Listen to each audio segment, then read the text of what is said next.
ঘটনা নাকি? একদম সত্য ঘটনা।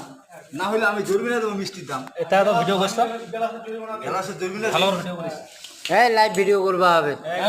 ওইটা সব গ্লাসটা টাইট করে দে, দেখাস মিষ্টিটা দেখাস ভালো করে। ভিডিও চলছে না দেখিস। এই যেটা মিষ্টি নাকি এ পারা কি পারা যায়, এবার থেকে দেখা যাবে। এবার জানা যাবে। আলুটা ক্যামেরাম্যান আমি ভাই ফোন দাও। টাকায় মিষ্টিটা দেখাইস। আর বলো তারা হ্যাঁ লে দেখিস। দেখা যাচ্ছে তো ভালো করে নাকি? হ্যাঁ মানে নোয়াখালীর মিষ্টি খাওয়ার বুদ্ধি কইছে। দেখে সবর ভালো করে সবর ভালো করে শো করছো। গ্লাসটা না তাহলে টাইট হয়ে যায়। ওটা তালাই লাগা হাত লাগা ছাড়া এটা মিষ্টিটা খুলে খাবে কিভাবে আছে দেখা যাও। না হাত না সেই পাশে যাবে নাকি? মুখ তো যাওয়াই গ্লাস ভালো করে গ্লাসটা কানা কুমার ডাবে ছোটা হয়ে গেল। কেমনে খুলবি? হাতও লাগাবে নি, মুখও লাগাবে নি, কোনো কিছু লাগবে না। গ্লাসটা দিকে কথা হয়ে যায় খাবে। আমার মাথা লাগাবে গ্লাসটা আস্তে আস্তে লুট দিবে। ধরো ধরো ধরো। মিউজিকটা দেখা দিল।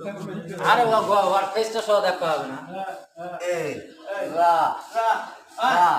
হাত কোনো লাগাবো নি। না মুখও লাগাবো নি, চুলও লাগবে নি। চুলখানো লাগাবো নি। হ্যাঁ মিষ্টি লিখিবে গ্লাস থেকে, কেমনে লিখেছে দেখা দাও। রা আয় এখন একটা ফুট দিব মিষ্টি আমার আয় পড়বে। বুঝছো?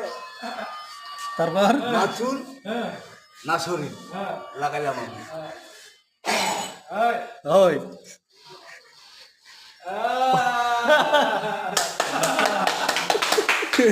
আত্মা নিয়ে মিষ্টি খাইলি